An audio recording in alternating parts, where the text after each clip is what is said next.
around Thanksgiving, but it didn't count if you were quarantined during that time. So it really didn't take place until the week after. But once that modified quarantine, where if you're masked to mask, you don't have to go home, then things changed for the better because instead of quarantining 30 kids, you were quarantining maybe 2 or 3 that weren't very good about wearing their mask. Or just quarantining the kids they were eating with at lunch because they knew they had to take it off. Our quarantine numbers went down dramatically, and I don't have a percentage, but just look at spread that would when they were out, and the amount, if you looked at one point, we had almost 50 positive cases, and just with that, we had a ridiculous amount of quarantined kids. Once the modified, once the regulations that we will have at the beginning of this year that were similar to last year, the number of kids out of school and the number of staff out of school decreased dramatically. But the time was also then spent not doing contact tracing, because if you could guarantee that entire class had been masked up and they don't have to go home, you didn't have to turn on all the paperwork to the county. You didn't have to on spreadsheets. You didn't have to call parents, because every kid that goes home has to not only go through the. They send classroom letters home. They send personal letters home. The nurses call every single parent of a student that's quarantined before they come back to make sure they haven't had symptoms. So it's really as the administrators and nurses and pretty much anybody that's available in the secretaries. All of those people were constantly contact tracing last year.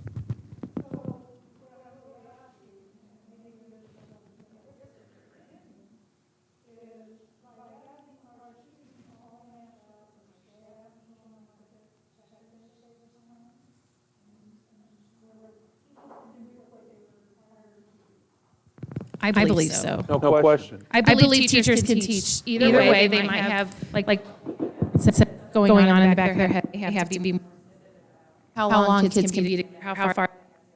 But if they're masked up, they don't have, because it doesn't matter how long they're sitting around each other. If they're masked, it doesn't matter if they're 4 feet or 5 feet apart. If they're masked up, you don't have to pay attention to every. And then you hit 12 years old and up, we'll have a good portion, not everybody, but we'll have a good portion that are vaccinated.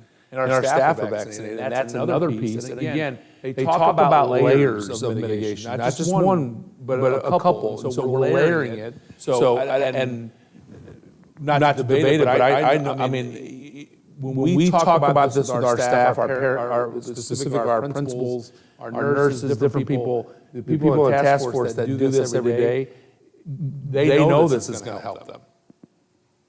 If you go, I'm just, and again, you have to make the decision. But if you go all optional right now, if you say they have the option,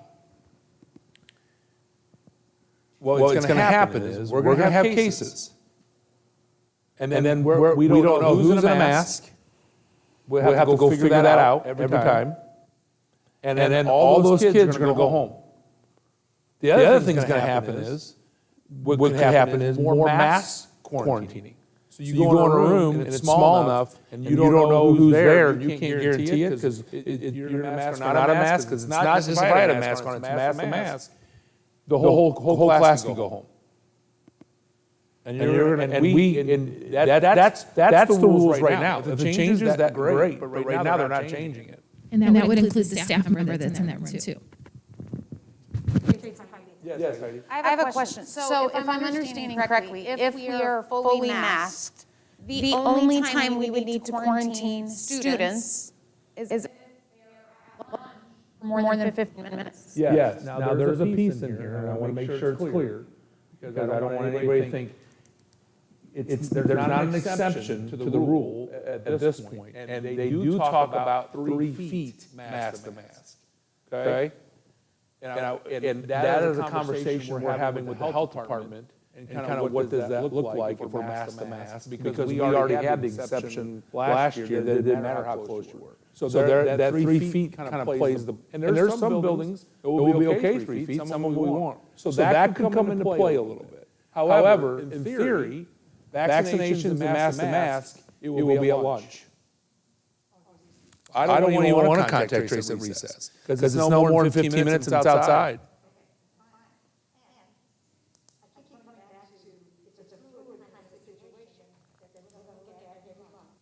I don't want our kids missing school. That's the bottom line, guys. I want them safe. I want them safe, but I don't want them, and I'm afraid this sounds gross, but we were talking today, and I asked the health department, and people can, you can argue and debate and say you don't believe in anything, but, I don't know.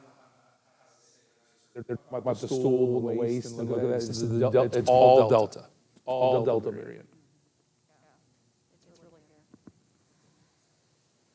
And again, our county health department is supposed to send out some more guidelines either tomorrow or early next week. If something changes, I have to bring it back to it. I don't think it is, but they're coming out with some things as well. They just weren't ready for us to have it. So saying that, can you guys click back on there? I'm sorry, I know you're busy. You're trying to help us back there, thank you. Second to last slide.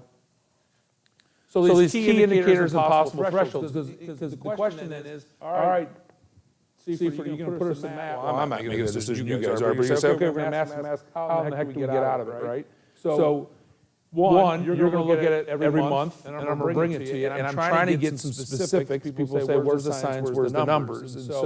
And I know there is, and I know we're not supposed to talk about people who spoke, but I know there's a debate and a conversation about death rates versus positivity rate. I understand that, okay? All I can tell you is the health department, CDC, they're looking at positivity rate, okay? We can have that debate. I'm just saying what I'm trying to bring something that's number oriented that we can look at. So basically, in the past 7 days, it would be a 7-day lookout. Your 0 to 5% is a low risk. So we were at 3 to 5 most of June. Now we kept our kids masked up at summer school just because it was a quick time. We thought, well, we'll see what happens. But if we got a 7-day outlook, and we're in that 0 to 5%, and that is the St. Charles County percentage rate, or if you go on their website, you'll see that, plus their St. Charles City, our boundaries. Now, it's not just our kids, our staff, it's everybody else, but that's where I'm taking those numbers from you. So just, and I think the gentleman said it too, but like today, the whole county was 14.5%, and our district boundaries were 14.9. Now let me give you some numbers. Our worst day last year was about 30%. And our best was this summer was what, 3 to 5 or so? So it kind of tells you where it's going. Now, the bad news is 0 to 5 is low, 5 to 0.79 is moderate risk, substantial risk is 8 to 9, and greater is 10, and we're at 14 or 14 now. So we're at high risk. That's what our health director told us today. And I can't lie that. There's no lie in there. Now, there might be some other thresholds and guidelines that they can give us that we can look at to change. There's a transmittal rate. I think the transmission rate kind of goes back and forth. It has a lot to do with the contact tracing and who's getting, but that's anywhere, that fluctuates that 1% or so, and anything above it is not really good. We've gotten as low as 0.8 or so, which is really good. So we can look at that as well, but this positivity rate does a pretty good job. My thought is, you get anywhere under 10, you get into 5 to 9, you have a conversation about what it looks like. What does it look like with vaccinations versus not vaccinations? I know you don't like, I know some of us don't like that, but really that's the vaccinations. Again, it's not going to keep you from not getting sick, but it keeps you from really getting really sick or deathly sick. And so maybe we look at that. We've got that. At least we're bringing to the table 3 scenarios that you can choose and move. I hope it moves. I hope it changes. But we sit at 14.5 today.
was all about not well-being. Was that the thing that was going to get me president of the United States? Yeah. Well, Marita, I agree with you because I went back and went to our mission statement and to reach, teach, and empower all students in a safe environment, which has been said many times, whether they're unvaccinated or vaccinated or they can't get vaccinated. And that goes right back to our mission statement. I would point out that the dashboard, the district dashboard, rough estimate, 120 students got COVID. In-person students got COVID. Now, that's not saying they got it at school. Yeah. Total, yeah. And that equates to almost 7%. Course of a school year. So, and that was with a mask mandate.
You know, and the only other thing I have to say to this is, I mean, I was in the task force meeting.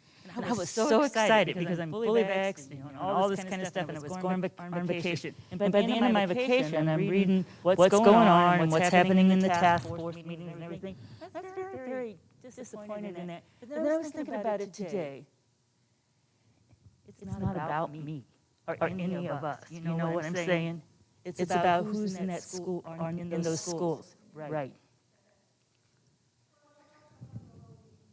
Yeah, and the staff.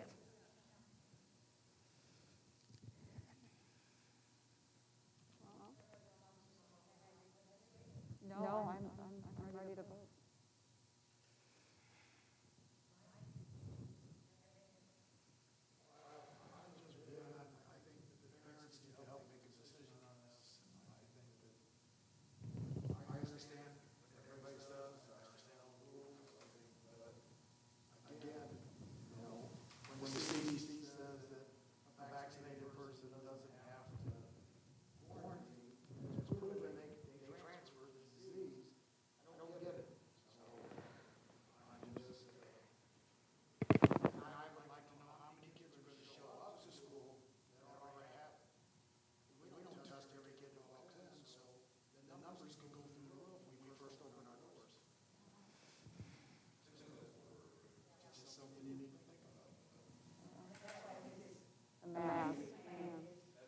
Yeah.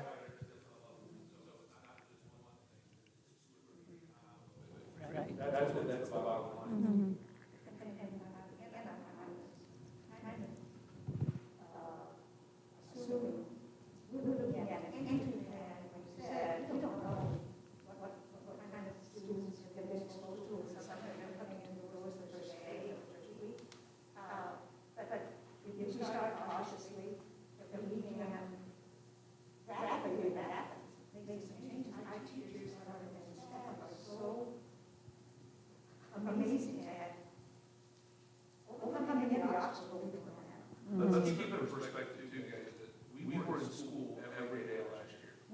There's a lot of school districts that did not say that. And so now, and I'm just being candid, now we're back into a fight again, which is ridiculous. But here we are again with this adult area. I'm tired of this like anybody else. And we're trying to go back to school. We're getting federal money, and everybody, government-wise, wants to get where. Back to school, back to school. Most of the schools in the country, they love that.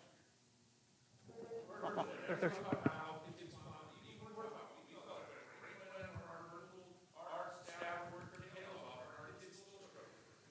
And so this year, they get back.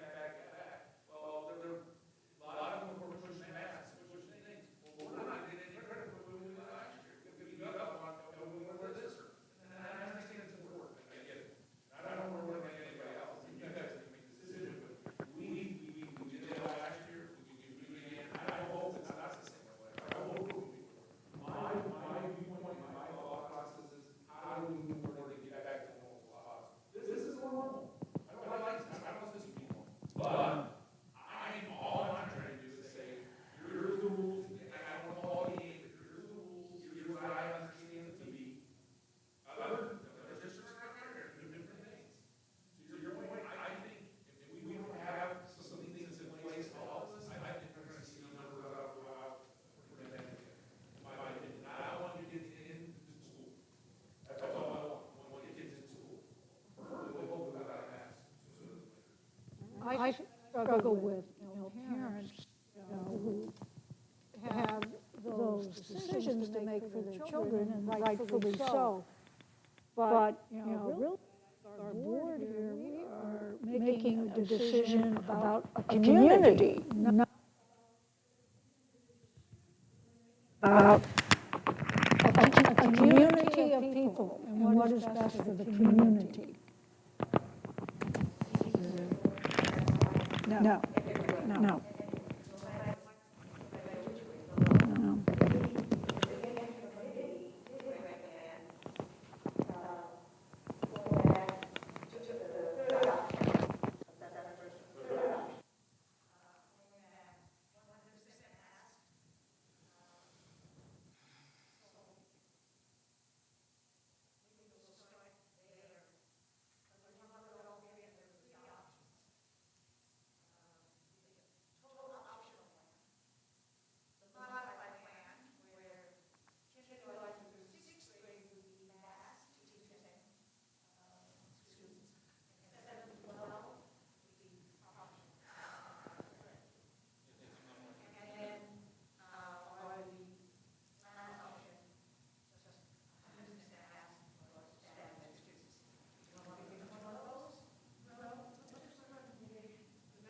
Full mask. Yeah.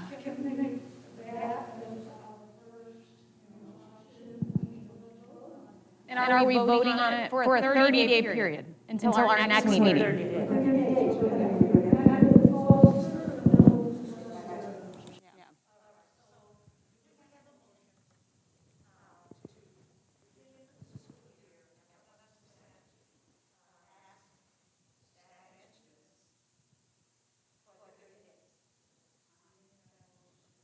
I'll second.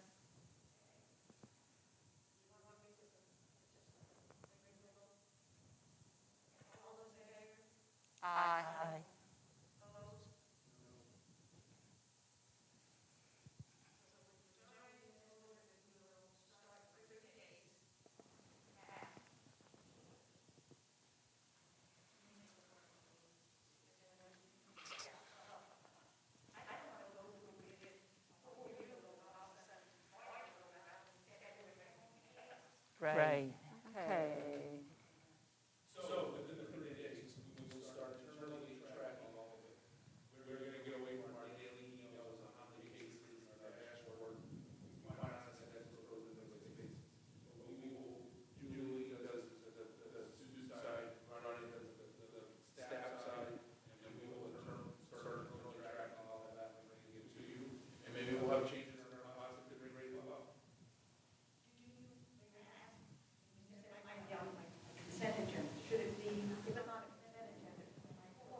I was going to say, or if like a major, if something changes within the positivity rate and things like that, would definitely pull it off and individualize it. Or if there are changes made once our county health department comes out with their guidelines.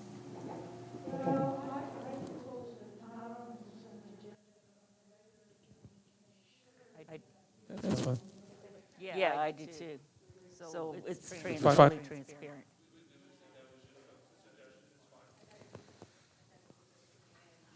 Right.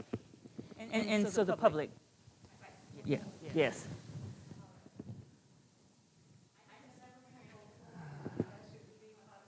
That's me again. I've been busy. So you are very familiar with ESSER 2 and the plans that we have in place, and that's already taking place. And this is what, 23 slides? I'm not going to go through it like fine-tooth comb with you, but we're going to have a conversation. We're going to have a very, we're going to have a conversation just real quick about ESSER 3. And the reason why we want to make sure, if you all don't mind, we are going to tonight ask you to approve, well, there's a resolution there, but also a general plan, because through the federal, just bear with me here, the federal government needs a general plan in place by August 23rd for kind of what we're doing with this money. We can go back, though, and revise it and detail it, and we'll come back with you all, kind of like we did with ESSER 2, but we've got to at least get a general sense of where we're headed. So you're going to see the same thing. The surveys are in there. Kelly put the surveys because it's really the same survey. So they're all in the first item, which was the board agenda, but you can see it all in there. First slide. Can somebody roll? Chris, can somebody scroll down, please? ESSER 3. So a parent survey, it just kind of gives you that. And Julie, if you just want to keep scrolling a little bit, parent survey kind of gives you an idea of how many responses and what that looks like. Same thing with our staff. It goes down to the responses, and then again, the pie charts. And then basically our questions are, what is your level of priority for the different things that we're doing? We've kept them in kind of in the general categories of air quality, technology, and student learning loss. The learning loss piece, as you'll see, where here in a little bit of a different slide when we talk about allocations, is there's still a mandate that's where the bulk of the money comes for, at least 20% of it. So the takeaways, both groups felt learning loss was the highest priority, which is great to see. Tech upgrades proportional between both groups, and then parents put more emphasis on air quality than staff, so that's just interesting. You'll see all these slides, learning loss priority for parents, learning loss priority for parents again, and then staff is in there, and then the takeaways. And you can read all of those things. I want to tell you, if you want to go to slide 15, we'll go to the proposal, we'll talk about that in just a second. I want to make a note. You can read all that, and all of the survey results are in there. And one thing Kelly did a great job is we made some open-ended questions in there, because we as a CO team and as a leadership team, looked at our ESSER 2, looked at our ESSER 3, looked at what the qualifications were, where the requirements are, and we really felt like those three areas were really the areas that we could spend the most money out of, and really that was the plan we wanted in place. However, we wanted to give open-ended questions so parents or staff could give us some other suggestions and some thoughts. Parents have some different, I didn't really get a whole lot of differences from the parents, but two are our main ideas. The two main ideas I got from our staff was learning loss teachers or teachers to help with class sizes. We've had that conversation too. And then the notion of a one-time allowance or stipend. We have to be careful calling it a stipend. Again, there's some federal red tape and some things we'll talk about, but there was a lot of conversation for our staff of what that would bring. Other districts have done it different ways and different things. So that was something that we have been talking about, but it was very evident in our survey that that was something that the staff was really interested in. Do you want to add anything to that, Brendan? since you were part of that? It was a productive conversation of what took part in it. I will kind of let you continue to expand on it. Okay. So we went ahead for 2 meetings then, and we brought in our SCA leadership, the transportation leadership, as well as the classified. So all 3 groups were asked to come in if they wanted to, and we had 2 conversations about what ESSER 3 looks like, and then what is that one-time compensation. So if you look at your proposal, and Charles, you chime in as well, but what ESSER 3 will kind of do is kind of extend our ESSER 2 as well. So it's going to extend the amount of money that we get to spend and the timing to it. And so with keeping it in those 3 areas of learning loss, air quality, and technology, we'll be able to really expand on things such as credit recovery, air quality, things such as HVAC and different things. And so we're going to be able to just really be able to do even more with that money in those 3 areas. Do you want to add anything to that? No, I would just say that one of the requirements of ESSER 3 is that 20% at least be spent on learning loss. We'll have no problem getting to 20%. We're going to be well above that. Probably in the neighborhood of $1 million to $1.5 million in air quality and technology is our guesstimate. So that's less than half of the total funds in those areas. All the rest of it could be considered addressing learning loss. So we feel confident we're going to meet all the government's requirements for using the money. There's a lot of money that we can spend too in that area of technology as well. So we're excited about that. If you notice on 1C, it talks about learning loss staffing and then student need staffing. So one of us, I know when I was doing my individual conversations with the board, thanks guys, thank you. Talked about social and emotional. I forgot who, I was talking to somebody about social and emotional needs. But that, or maybe it was in our meeting, Brendan. But, oh yeah, it was brought up in our meeting. So we put in their learning loss.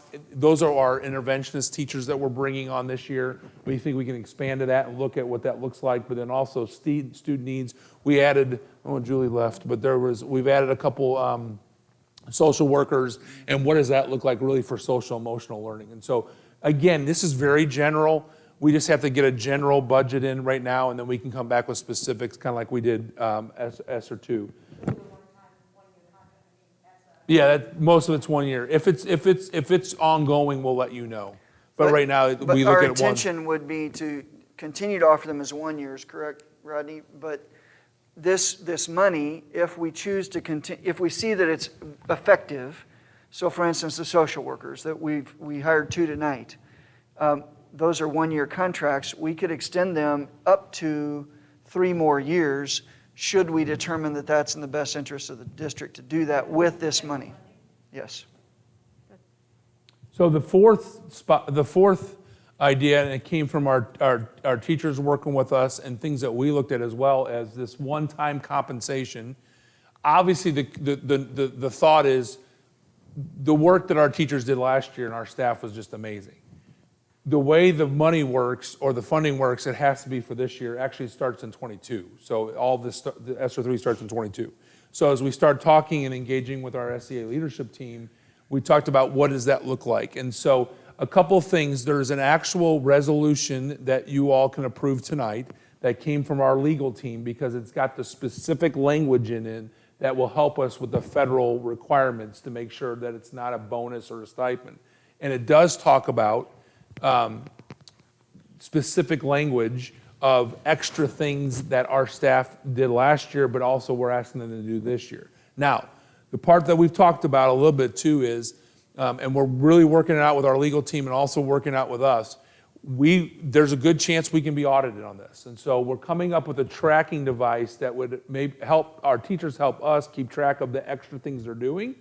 And then there could be some PD on there as well about, and a lot of it, and let me back up. All the next slides is all of the ways you can basically approve. Can you just scroll through there, Chris? These are all the ways you can actually approve that money to be spent. And what our legal team did was give us the green as the examples of how we can spend it on that one-time compensation. So what we've come up with is specific wording in that resolution that fits that. So go back to the tracking device.